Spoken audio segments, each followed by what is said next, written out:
Okay, so I was told 3 to 5 minutes or until I pass out first. So I wrote everything down, so if I do pass out, Daddy will come finish for me. Okay. When I was 9, I went to Sybil's Baptist camp. While there, an American missionary serving in Africa came to speak with us. I knew then I wanted to be a missionary in Africa. Through the years, God has continued to keep Africa missions in my heart, but I never knew how I could serve. In November, I came to the Thanksgiving feast. They were talking about all the missions opportunities coming up. One of them was teaching Vacation Bible School in Africa. At that moment, I knew that's what God had been preparing me for. I was finally ready to grow and let God's will unfold in my life. He put this in my heart when I was 9 and has patiently been waiting for me to be ready.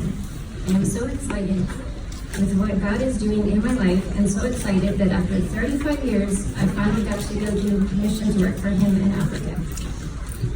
I didn't really know what to expect, but Fred McDonald is a great leader. We had meetings every Saturday to prepare. There were 13 of us who went, 8 from New Mexico, 2 from Texas, and 3 from Oklahoma. While in Africa, we taught Vacation Bible School and basketball camp. My Vacation Bible School class was 2 to 5-year-olds. On the last day, we had 122 kids. 37 were the 2 to 5s in my class. 9 children were saved during VBS. We also had a day of street evangelism. We passed out 2,000 Christian newspapers on the streets and a neighborhood park. From that, we had 11 people come to know Jesus, with many more seeds planted that will come to know him. We attended 3 different churches. The last one was such an amazing experience. Andy Byers preached on Philippians 4. Afterwards, their mayor, who is a Christian but has never been to that church, got up and told us his story of how he had an illness in his 20s and was bedridden. He had finally given up on his life when God came to him with Philippians 4 and healed him. It was awesome how neither man had attended there before, but God led them there together. The church meets in the backyard of the pastor's house. I saw a lady walk in with her 2 kids, a 5-gallon bucket, and a roll of toilet paper. It took me a minute to figure out why she was carrying a bucket and toilet paper, then realized she's a genius. I wish I had thought about that when my girls were small. Their worship is definitely something I've never been a part of. They sing and dance. They even started a Congo line. Or is it a Congo line? I don't know. It is Africa, so maybe it's a Congo line. When Ty led the singing a couple of weeks ago, he said, "Everyone get moving." I wondered then what would happen if I got up and started a Congo line in our church. We also went on a safari. That, of course, was also an amazing experience. Such beautiful animals over there. We saw everything except elephants and lions, but that's okay. I'll see them next time. We did see a baby hippo and chase a bird and jump into the lake. It was really cute. Andy had asked before we left if any of us would tell our story during youth basketball. I thought then that I should, especially since my story happened when I was young and has to do with Africa. But since I don't talk in front of people, I just let someone else do it. I also wondered how to know if God is speaking to me. I want a burning bush to appear so I can know for sure. Well, that Monday night I woke up thinking I need to tell my story and not wanting to.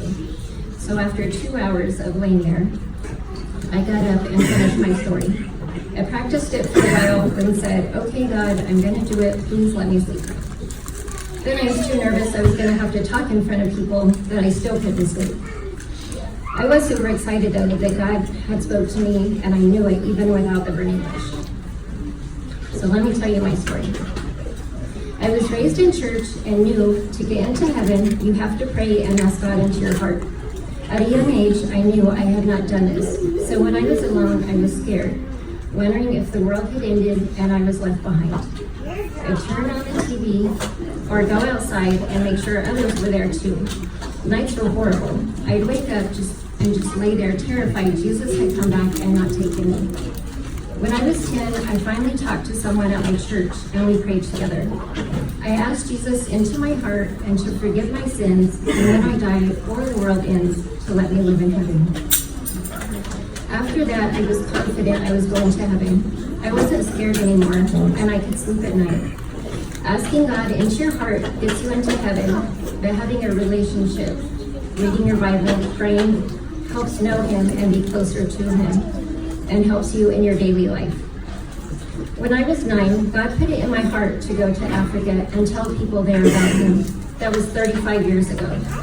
God had this plan 35 years ago. I would be there telling them about Him and telling them, and now you, my story. Even though a lot of you weren't born yet. Some of your parents weren't even born yet. But God already knew you and loved you and planned for me to be in Africa and now here telling you what an amazing God He is and that you can live forever with Him in His kingdom. The purpose of this mission is to teach Africa about God. There have been 3 churches started in South Africa, and there have been 3 churches started in South Africa, and there are 33 churches in the Pecos Valley Baptist Association working together to tell Africa about Jesus. Fred takes a group of pastors and their wives every year to teach a shepherd school and train African pastors and their wives there. In March, we will need another 16 people to help with Vacation Bible School and youth basketball camp. We're going to start praying about it now. Thank you.